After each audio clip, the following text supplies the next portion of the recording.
And we are live tonight in the Vero Beach Community Center on 14th Street, downtown Vero Beach, for what one weekly newspaper called The Biggie. Members of tonight's audience will also be able to ask questions of the candidates, so if you're out there listening on the radio, we invite you to join us here at the Community Center. And since we like to start and end on time, let me introduce the moderator for tonight's forum, one of the founding members of the Indian River Tea Party, Mr. Toby Hill. Toby?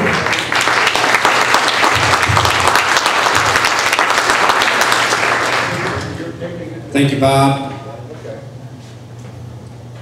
I would like to begin by welcoming those that are here in the audience. I would like to welcome our candidates. Thank you for taking the time to run and being here tonight and your willingness to serve our wonderful county. I would like to also thank those that are listening in by radio. Thank you for joining us. I would like to thank the Community Center for providing this fine facility for this night's evening. All right, a little housekeeping rules. Candidates, you have two requirements that we are going to ask of you. Number one, that you adhere to the time frame. Every question we ask you tonight, you will have 90 seconds to answer. And this beautiful young lady down front, she has two paddles for you. She's going to hold up the caution when you have 30 seconds left, and she's going to hold up the red when you're out of time. And I would ask you, if you hit the red, that you quickly wrap it up, please. Okay? Trying to be fair. The second is, we would like for you to answer the question that is asked. Okay?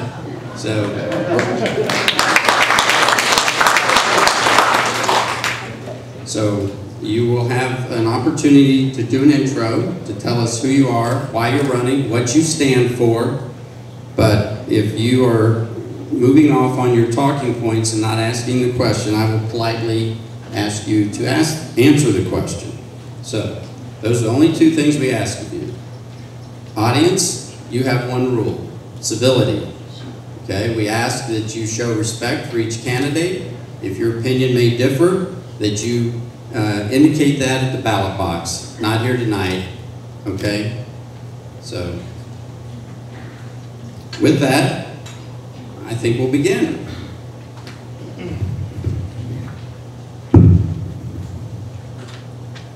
All right. Now, to start with, we'll just, I have you up here in alphabetical order, so to begin with, we'll start with you, Brian, and move on through, okay? And then Tony, you'll be the first in your district. Okay. First question, and feel free to ask me to ask it again if you'd like. Oh, thank you. Yes. All right. Moving too quickly here. All right, but Brian, we'll let you do your opening first, okay? So I was moving to the questions, but that was a mistake. 2 minutes. Tell us who you are and why you're running, please. Brian Heady. Need to turn it on. Is that better? Yeah. I'm Brian Heady. I'm running because I'm tired of seeing an endless parade of special interest groups receive your tax dollars. I'm running because I think that the citizens in this community, the average citizen in this community, needs to be protected. I think that what we've seen over the years is special interest groups being protected, and I think that you need protection. I think the individuals in our community need protection. I saw Frank Zorc in here a little while ago. I don't know whether he's still in the room. The beach needs protection, but it doesn't need sand dumped on it. It doesn't need to waste $15 million every year. That's just a waste of money. I think that the endless parade of consultants is nothing but a waste of money. I can't understand why the incumbent and other elected officials think it's okay to spend $15 million dumping sand and then laying off a lifeguard. Doesn't make a lot of sense to me. I don't see why we spend our tax dollars on a county level to have the county try a hostile takeover of city departments. It doesn't make a lot of sense to me. I think governing authorities should cooperate, but I don't think that we need the continuation of hostile takeovers. I think government regulations ought to be easy to understand. And I think that when I am elected, I will be responsive to you, my citizen employers. Brian Heady, please vote for Heady in the August 14th primary. Hi, I'd like to thank everybody for coming here tonight, and I'd also like to thank the Tea Party for putting this on. It gives us all a great opportunity to address a nice group of citizens. I'm Bob Solari, and I am running for re-election. And at this point, I'm happy to say that I've been endorsed by the Treasure Coast Builders PAC, the Realtors Association of Indian River County, the Firefighters of Indian River County, and the Vero Beach Press Journal. And I'm proud to say that the reason I've been endorsed, I believe, is because these people who live and work in Indian River County know that I've worked hard for them over the last years. Over the last 4 years, we've had a difficult time in Indian River County. It's been very tight economically. A lot of our citizens have suffered. There have been a lot of foreclosures. A lot of people have had a very difficult time paying their mortgages. It's been tough all over. And your county government has, in a certain way, shared the pain. Your Board of County Commissioners decided 4 years ago to keep the millage rate flat. And we just passed a new proposed budget yesterday where we reduced taxes or reduced the total budget by another $6 million, by another 2.5%. Probably the most meaningful metric for the citizens of Indian River County is that the ad valorem tax take of the citizens, those dollars you pay in property taxes each year, has been reduced since 2007-2008 fiscal year from $103 million to $69 million. That's $34 million that we took 4 years ago that we are not taking today. And I believe that this has helped a lot of people pay those mortgages, which they're having a hard time paying, pay the different food bills, electric bills, and been able to keep their families going. But while we've done this, we haven't sacrificed essential services. What we've done is bury down to just those essential services, and I believe we've provided them in a very efficient and effective manner. So I would appreciate you looking at my record. I believe this whole county commission has a very good record, and look forward to your vote on August 14th. Thank you.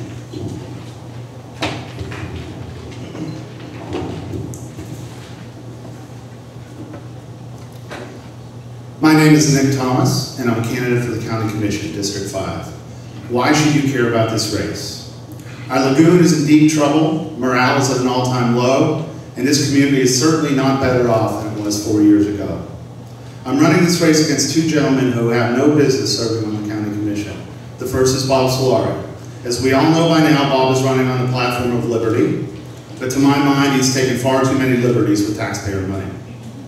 In the past decade, Bob has used our federal bankruptcy laws to avoid paying his business debts, and he's used the homestead exemption to avoid paying thousands in property taxes, but yet he tells us that we have too many laws and regulations.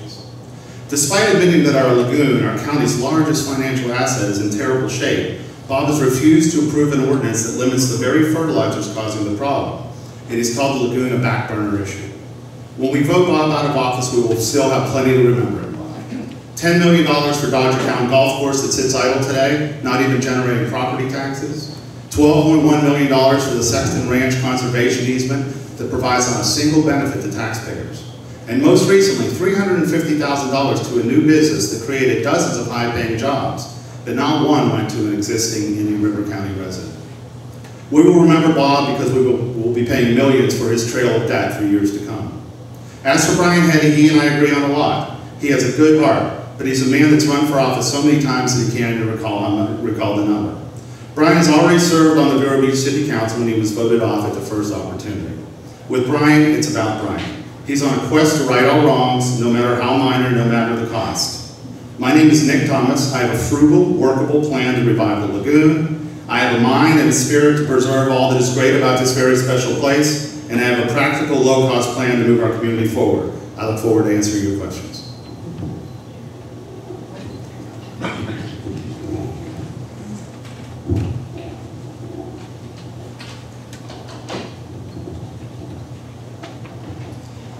Growing up in Niles, Ohio, as a kid, I built models, planes, ships, and cars.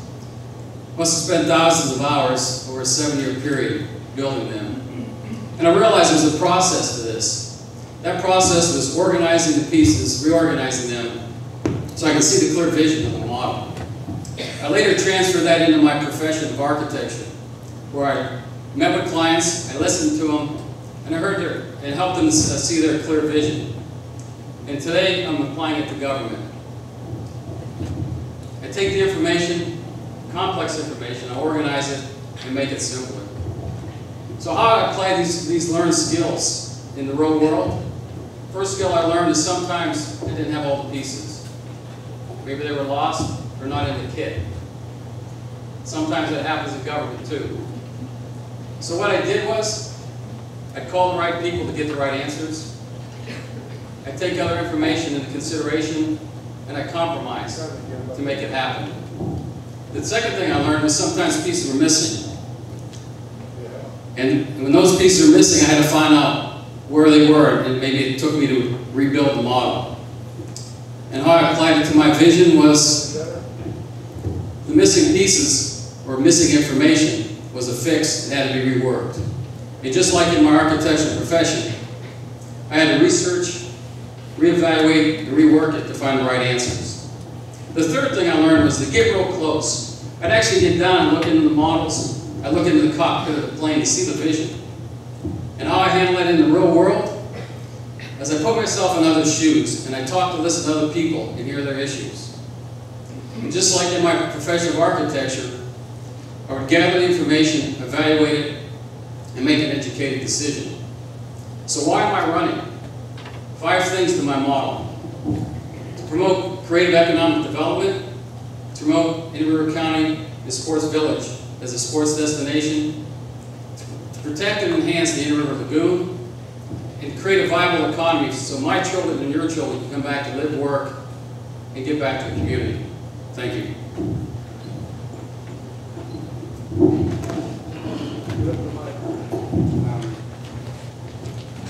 My name is Bea Gardner, and I too get asked the same question over and over again, Bea, why are you running for office? I love this area. I love the landscape of the area, the low rise, the low density part of Indian River County. I like the diversity that we have in this little county, everything from residential, commercial, agriculture. You drive down Route 60 all the way to Yeehaw Junction, you'll see everything from what I've mentioned all the way to the citrus and the cattle. That's what I love about this county. That's why I'm running, one of the reasons.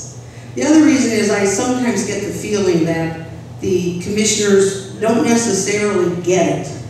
They don't understand how some of their rules and regulations are really stopping businesses from opening, not helping them. And one of the things that I intend to do is really dig into the problem of streamlining our rules and regulations, making it easier for anybody to open up a business. Businesses that get opened in an easy manner, not to take 3 years like a donut shop or a restaurant down the road, 3 years to open up a sandwich shop. I intend to streamline that system so that businesses can open and expand, and that creates jobs. The only way we're going to get jobs in this area is to streamline it. And I don't believe that we need to say it's just open for business. I mean, we really mean what we say. I intend to have a very transparent government. I'm running as a small government conservative. I walk the walk and I talk the talk. I've been working ever since I was 10 years old when I helped my brother with his paper route. And I've been in the business world, very successful. I've done a lot of things in the financial world, heading up an investment club in town. I can tell you that I can be trusted with a $250 million budget. I will oversee that budget with all the knowledge that I have, everything from my investment club experience to my taxpayers' experience. Thank you. Hi, good evening, and thank you, Tea Party of Vero County, for making this event possible tonight. My name is Tim Zorc. I'm candidate for County Commission District 3. I was born and raised right here in Vero Beach and spent many of my early years here in this building and then joining Pocahontas Park next door. I'm married to my wife Laura for 9 years. We have 4 great children. Brianna 20, Nicholas 8, Abby 7, and Chandler 3, and a granddaughter, Ayla 15 months. I'm a lifelong conservative Republican. I became inspired and registered to vote during the Reagan Revolution. I've been a business owner and consultant for over 30 years, and here in the Vero Beach area. I'm a dedicated volunteer, giving over 10,000 hours of community service. My wife and I are foster parents, and we are founders of Christian Family Builders, a nonprofit organization that promotes foster care, adoption, and orphan care, and we are always looking for more orphan advocates. I'm a hospice volunteer. I've been a home builder in the area and have built approximately 700 homes in the area. For the past 3 years, I've been working in the capacity of a consultant dealing with construction defect issues here in Florida and across the southeastern U.S. I've enjoyed reading many articles and books during the campaign trail that people forward off to you, but one was no greater than the book written by Matthew Faulconer, one of the Tea Party favorites in the Orlando area. And I was much surprised to find, maybe not surprised, but to notice that Orlando and Orange County has a lot of the similar problems that Indian River County has, and some of my solutions to the problems here are the same that he's proposing over in Orange County. Why should you vote for Tim Zorc? I bring a first-hand business knowledge of working with virtually every county business agency and department that the county commission has budget and oversight on. I know most of the department heads and was there to shake their hand on their first day of business. I know how they work, I know their efficiencies, and more importantly, I know their inefficiencies. That combined with my ideas and business innovations, I look forward to streamlining county government, making it more efficient, and thank you for your time.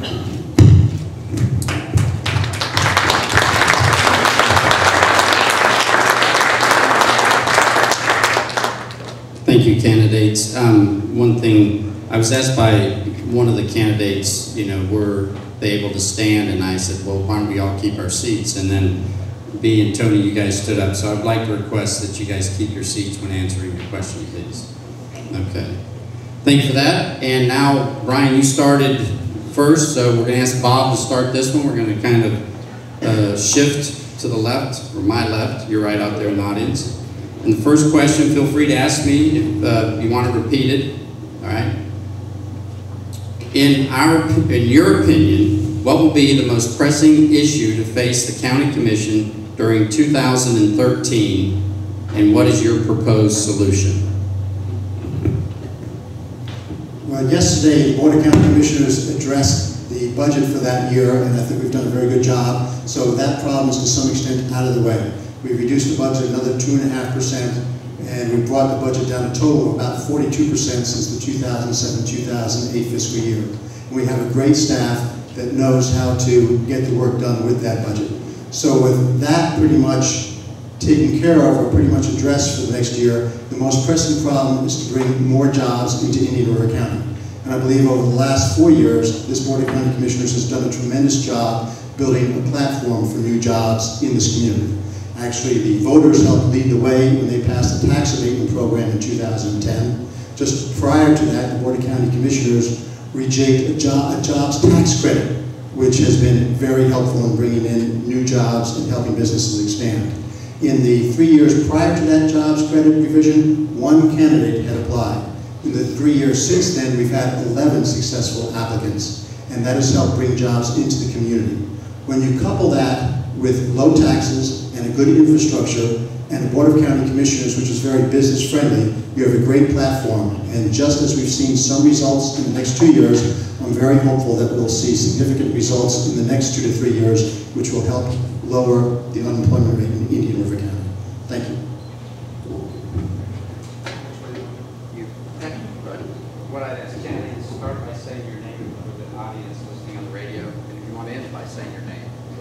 That's fine. I'm Nick Thomas speaking here, and the question is, what is the most pressing issue? I think many of the issues we're dealing with are issues that recur every year, and we all know jobs is a very important one, but I'm going to suggest 2 others. One, I think we are at crisis level with the lagoon. I think it's time for us to act on it immediately. I have a plan to do so.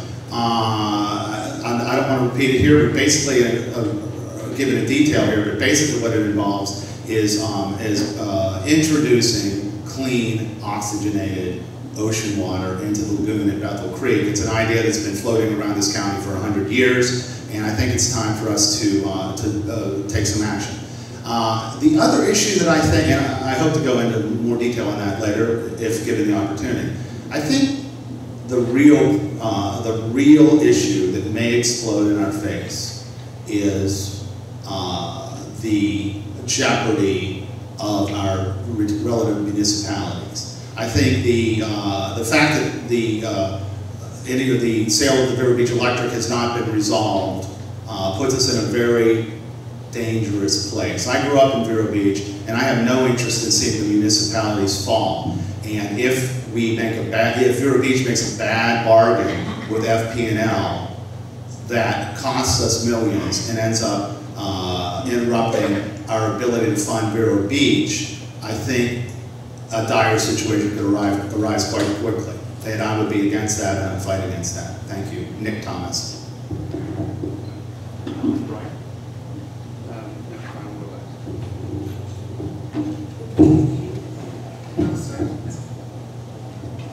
Tony, Donadio. I'd like to commend the County Commission for the budget that they just put together for 2013. I think they did a great job.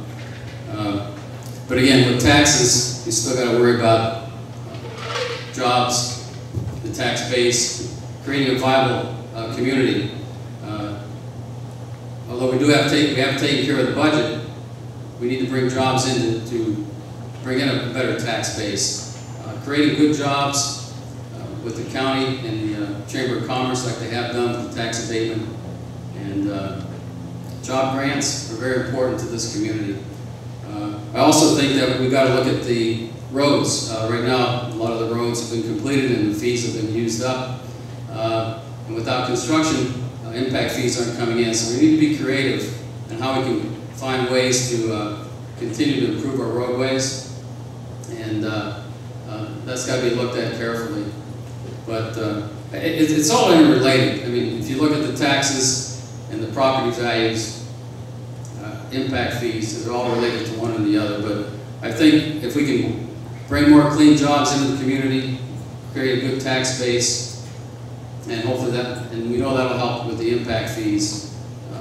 Those are things that we need to work at. Thank you.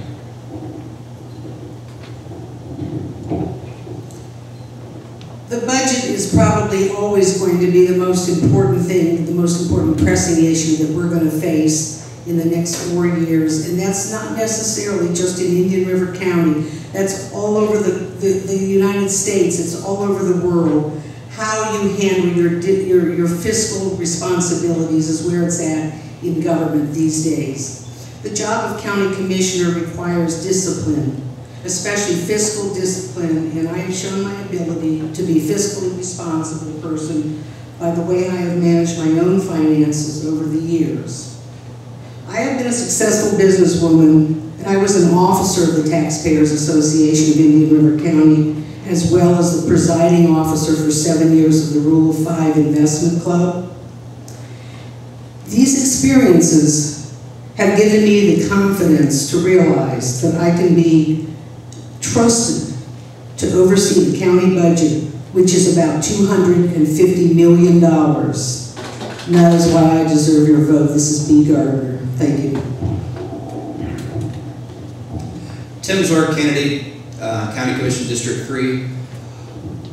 I think the most pressing problem will be is we're probably looking at 1 more year of declining property values, and hopefully that will be the end of the declining values. With the declining values means 1 more round of budget cuts to most of the county departments.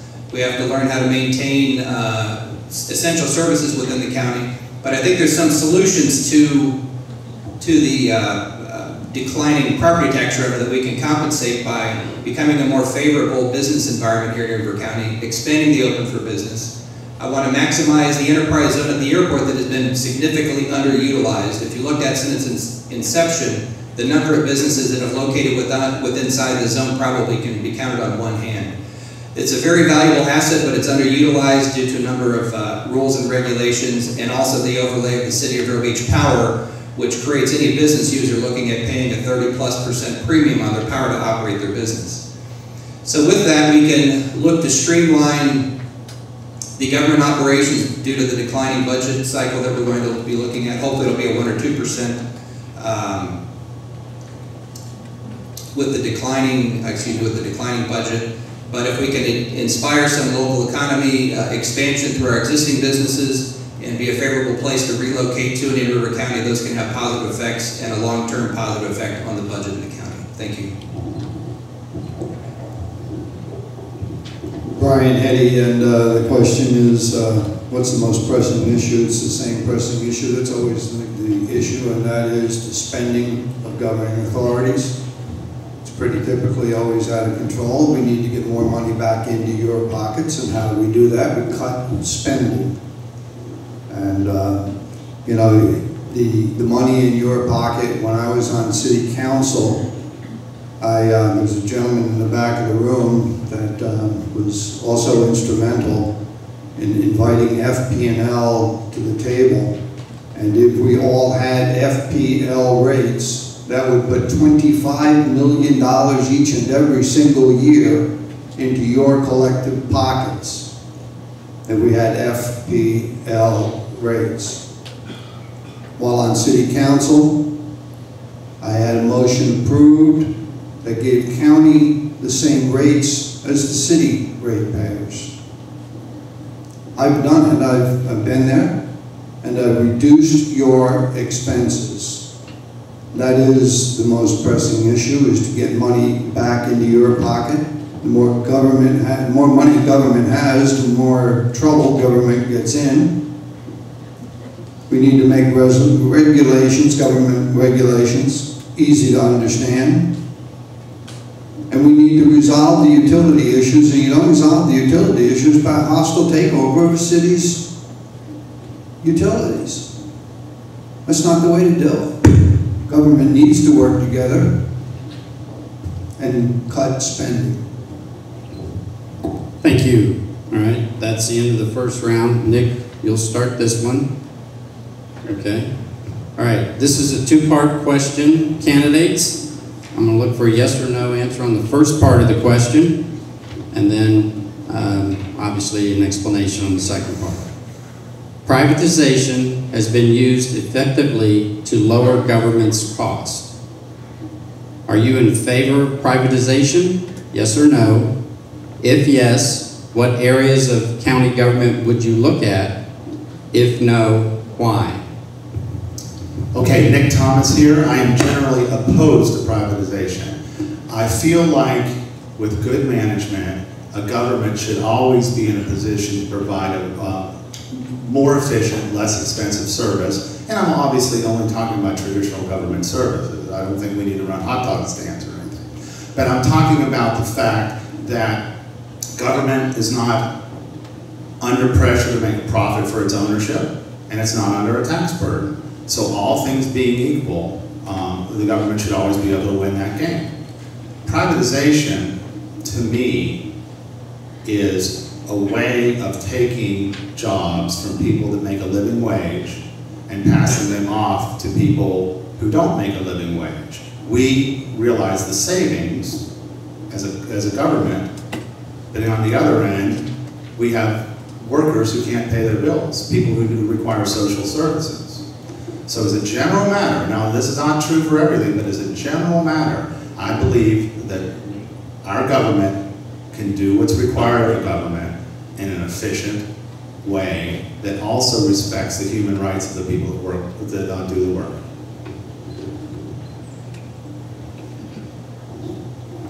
Tony Donadio, County Commission District 3 candidate. Yes, and I have to qualify that because it has to make good sense, it has to be economical, and it has to be savings to the county. It doesn't have to be a complete department. It can be a piece of the department. For example, City of Vero Beach, I think they outsource their water testing, and they're saving money on that. I think the county is also doing that now in ground maintenance on the beach, and it's working well. Some of the areas we can look at are probably landfill, and maybe the water testing portion of it. But consolidation, privatization, I'll give you an example. We're currently working on a project in Martin County where they're consolidating the county, the city, and the school board vehicle maintenance facilities on the one site. And in that, through the consolidation, not only saving money there, but they're also looking at Napa, which is the National Auto Parts, coming in and taking care of all the parts, ordering all the parts, distributing all the parts, and accounting for all the parts. So, and that's something that's being done all over the country in other areas. So there's other ways to do it, and I think in the long run, though, it has to make sense. It has to be something that the private sector can do very well and be accountable for. And I think it would be good for the taxpayers, but it has to be evaluated on an individual basis. Thank you. Yes, I believe in privatization, especially when it makes sense, and it only can make sense when you have all the facts and figures in front of you before you determine whether you're going to go that route or not. I can give you one testimonial in favor of privatization and also back it up by telling you that I believe in my heart of hearts that government should not be in the business of everything. They need to be in the business of health, safety, and welfare of the people, and anything other than that, if they can privatize, they should, because government shouldn't be there to do everything. The example that I want to give towards privatization is the Sandridge Golf Course. That golf course went from $600,000 profit to $850,000 profit this year alone, based on the fact that they have become almost completely privatized. The groundskeeping is privatized, even their food service is privatized, and that was a step in the right direction to get government out of the way and still be able to offer a good service to our recreation. Thank you. I'm Bea Gardner. Thank you very much. Hi, Tim Zorc, County Commission District 3 candidate. Yes for privatization, but with the caveat there's a second option before straight privatization. You can look at enterprise funds. The Sandridge Golf Course is run as an enterprise fund. It has to be self-sustaining. It has to pay its own way. All the workers there are evaluated which works better, private or public, that are running that facility. One of the other departments that's run as an enterprise fund is the building department. At the peak of the economy here locally, they had 44 employees. They now have 14. That's about a 60+% cut, much drastically greater than any other county department. But it's a fee-driven, service-driven department that scales up, ramps down as demand is needed. It costs taxpayers not one penny to operate the building department. It's fully self-sustaining with its own operating funds and reserves. So we have to look at first which departments might run better as an enterprise fund, break it into pieces. Which ones are going to be more, under an enterprise fund, more accountable. Overall, you have to look at what government does well and what it doesn't do well. And in the areas that it doesn't do well and it's not competitive in providing that service, first look to it as an enterprise fund. If that's not the best solution, then look to privatization. Tim Zorc, candidate, County Commission, District 3. Thank you. Good, Brian Heady, and I'm against government being in businesses that belong to the private sector. But I also understand that there's certain things that are essential services and they should not be privatized. I don't want the fire, the police, the paramedics to be the cheapest, least expensive employees that we can possibly find. I want our paramedics, I want our police, I want our fire, our lifeguards to make a decent living wage, and cutting decent people that make a decent living wage, cutting that out and replacing them with privatization, with employees in the private sector that make minimum wage, does not help us as a community. You might be able to show a line item where the tax goes down, but how much goes back up when you do that?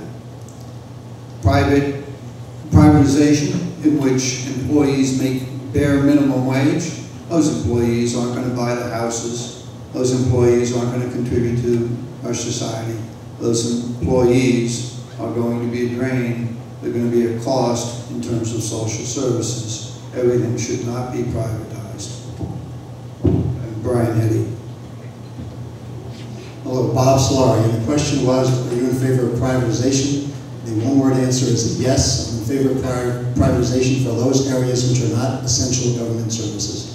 And this Board of County Commissioners over the last 4 years has privatized a number of areas which are not essential government services. We've privatized the cleaning and maintenance of a number of county parks. We've privatized the transfer stations, and we've privatized the landfill. We've also kept away from entering other areas or expanding county areas where we could, where the private sector could do better. I actually believe that it's the private sector which drives the American economy. I would always like to see more private sector than government jobs. We have done a good job in keeping the job count low in the county and doing everything we could to encourage private sector employee. If re-elected for a second term, my drive will to see that county employees stay stable, but the private sector increases their employment substantially. Thank you very much. Bob Solari. All right, thank you, candidates. On to question 3. Tony, you will start this one. All right. Pass that down to Brian. Assuming a continuing underperforming local economy, where will you look for operational savings, or would you support a tax increase? Tony Donadio, Commissioner, County Commissioner, District 3 candidate. Would not support a tax increase. As you all know, taxes, ad valorem taxes have been low. Growth rate is 2.2%. Unemployment is 10. It's going to be tough to continue to cut the budget. I mean, you can only, I know the County Commission has done a great job, like I said before, with the budget that they came up this year, and actually cutting taxes. But I think what we need to do again is we need to grow our tax base. That's the important thing. We have to grow the tax base. You can only cut so much out of county government, and then you start becoming inefficient. But there's ways we can look at other options, possibly to cut. But I think growing the tax base, creating good, clean jobs, creating a viable economy is what's going to be important to making that happen. Thank you. Toby, would you mind repeating the question exactly? Certainly be. Assuming a continuing underperforming local economy, where will you look for operational savings, or would you support a tax increase? I thought that's what you said. I'm Bea Gardner. I want to tell you something. I'm an optimist. I thought for a long time that the bottom was going to never end. The bottom was, but I believe the bottom has ended. I think real estate has hit rock bottom. I know my son is in real estate in Miami. I can tell you that business is booming right now. It's coming back. It's coming back slowly. It will not help the county budget for at least a year, but it is coming back. So being an optimist, I can tell you that I think we bottomed out, but I would not, even if we had to, if we were at the all-time low, I would find other ways to cut the budget even farther before I would ever increase taxes. And that is one of the reasons why, even in your personal life, when things are really bad, nobody's going to give you more money. There's just a limit on what they're going to give you. And an increase in taxes means that we'd give ourselves more money as government. That's not going to happen. It doesn't happen in your private life. What I do assume that you all know, but maybe you don't know, there is a rainy day fund, and it's quite hefty. This county is in good shape. We've had good budget hawks running the county. The commission has done a good job, and I can guarantee you before we ever raise taxes, we'd have to get into that rainy day fund before I raise the tax. Thank you. Bea Gardner. Hi, Tim Zorc, County Commission District 3 candidate. Answer is no to a tax increase. And it's funny, one of the union interviews that I participated in with the other candidates, that was one of their questions at the end of the interview is to support a competitive wage to them, would I consider voting for a tax increase to pass that? And I told them flat out right, no, I would not. But we have to look at what else we can do to make the county a more competitive environment for recruiting businesses and helping our existing businesses to expand. We can no longer have homegrown businesses to relocate to adjoining counties because the business environment is more favorable. As many of you know, the Reed Knight Armament Company was based here in Vero Beach. At the time employed approximately 50 people, and now they're located in Melbourne, employing, I believe, 500 plus employees. That was a homegrown business here in Vero Beach. A long-term family of Indian River County moved to an adjoining county because the business environment was more favorable. That cannot happen anymore. On the plus side, the June article in the U.S. News stating Indian River County and Sebastian as being one of the top 10 markets for educated retirees to come to. The retiree market is a significant portion of our local economy, and these baby boomers that are looking for places to retire to that have the culture, have the arts, have the services, and what this community has to offer, need to look at Indian River County, but they need to know to look here. So we need to make that a critical element of our economic development to include marketing to these baby boomers. Thank you. Brian Heady, and I support spending reductions, not tax increases. Operational, if you look at what we've seen in the past few years, I would cut $15 million, I think we spent last year, in dumping sand on the beach. That's not money that we should be spending. We spent $2.5 million because Sports Village came to the public podium and said our business plan isn't working. We needed another $2.5 million in tax dollars. That's not money we should be digging into your pockets for. $11 million on a development rights on a ranch out west of 95, not money we should be spending your tax dollars on. $12 million on some agricultural land so they wouldn't develop it. We get nothing, we get air, and they can't develop their land into a few small ranches, which the reality probably would have helped us to begin anyway, would have increased the tax base. We need to cut the continuation of the ever-growing list of worthy organizations that come to the public podium and say they need help. I don't deny they're worthy organizations, but I don't think the government should be robbing them. And I think that they need to stop stealing from you and giving to these organizations regardless of how worthy they are. And I don't support tax increases. I support spending cuts. Brian Heady. I've spent 4 years making sure that we would not increase taxes in Indian River County, and I'm not in favor of increasing taxes in the future. Fortunately, it won't be necessary because your county commission started making the hard decisions 4 years ago.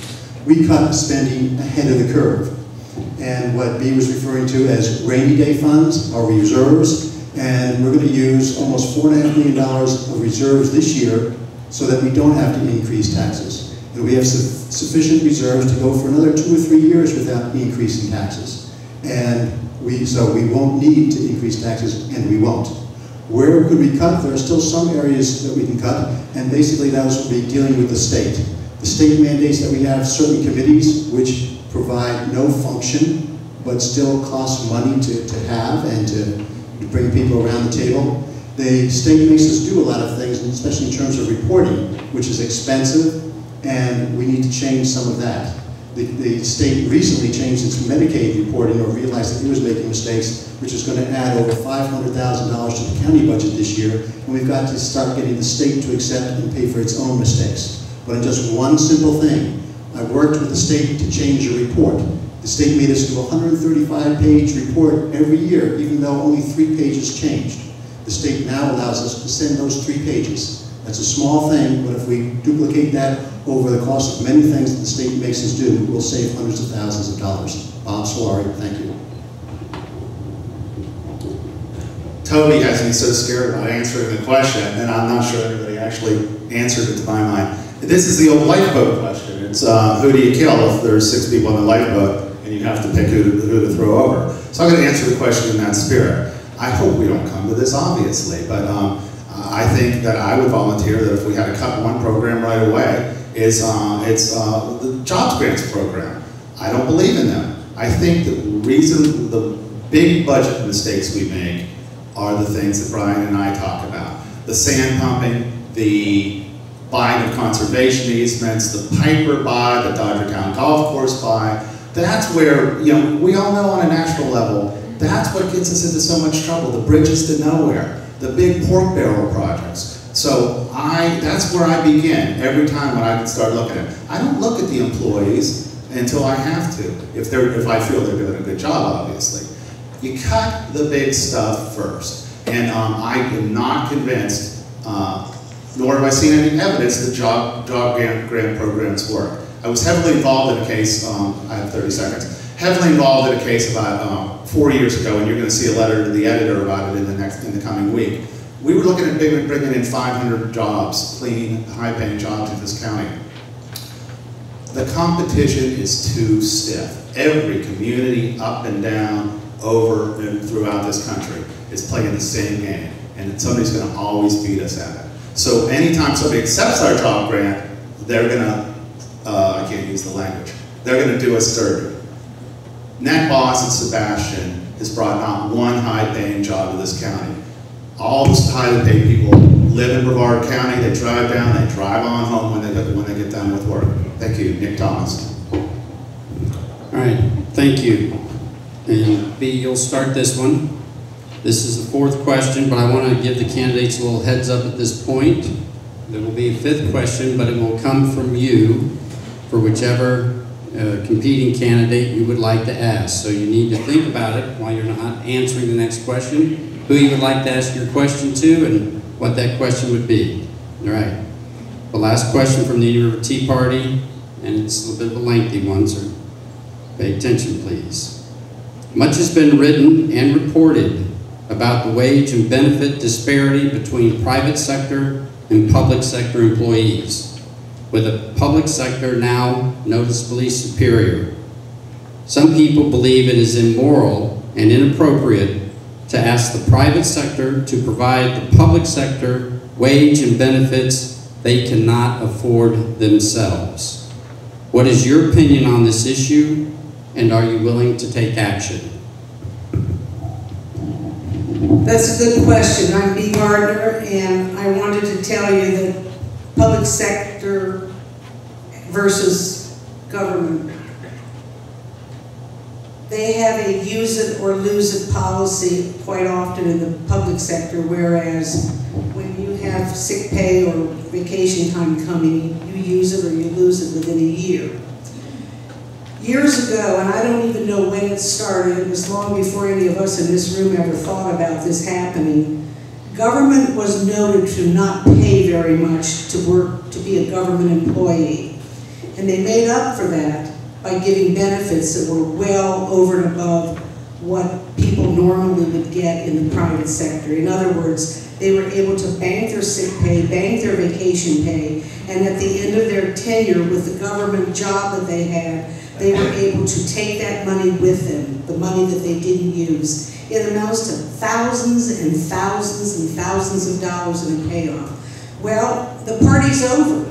Governments cannot afford this any longer, and therefore we have to rein ourselves in and do away and try to change that policy, and we need to do it incrementally, or at least give the people that are working for the government at this point in time and that have hired on with that caveat, they ought to be able to keep their money but not to go forward for the next 10 years. In other words, if they have 10 years with the government, they can have it, but if they're going to stay another 10 years, they have to go back to whatever policies we set forward from henceforth. Bea Gardner, thank you. Hi, Tim Zorc, County Commission 3 candidate. I think we have to look at our public sector's employees and pay them a competitive wage. Competitive wage means you don't take the highest wage county in the state and say, well, look what they're making in this market. And then we become competitive with that highest market. Then that highest market says, well, we're not as paid as high as the people in any river county. And it becomes a jumping contest to who can have the highest paid contract. So we have to look at a competitive wage, but we have to look at that situation fairly. We need to look at similar sized communities, similar sized population, similar sized growth that we have here in the area. So when you look at a competitive wage, the survey just needs to be broadened out to truly be a competitive to a similar marketplace. Not the most expensive marketplace. That's always the best one to compare to. On the sick and vacation time payouts, in speaking with the HR department at the county, as these people accrue there, let's say they're a 25, 30-year employee, which is great, they've served the county well, we're very happy for that. But the county's payout program uses the most 3 recent years to pay out their sick and vacation time. They may have started in the 1980s at $6 an hour. Their vacation time and sick time accrued at that rate, and it stepped up over time. But it's paid out at a much higher rate, and the county's current software does not allow an extended calculation back to the first day of employment.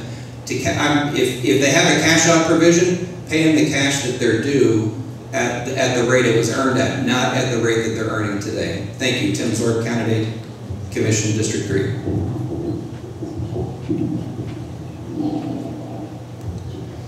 We cannot take away benefits that have already been earned. It's not morally or legally the correct thing to do.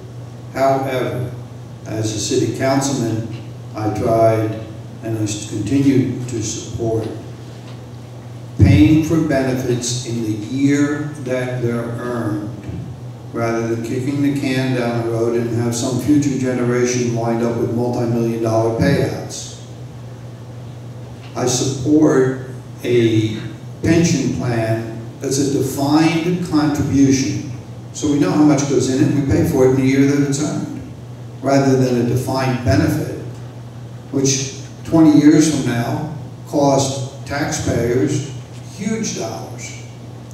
Let's take the benefits, pension for an example, let's take that benefit and put it in an account, in a secure account, in a trust fund, to the benefit of that employee, rather than wait and have the taxpayers at some future time be liable for huge payouts.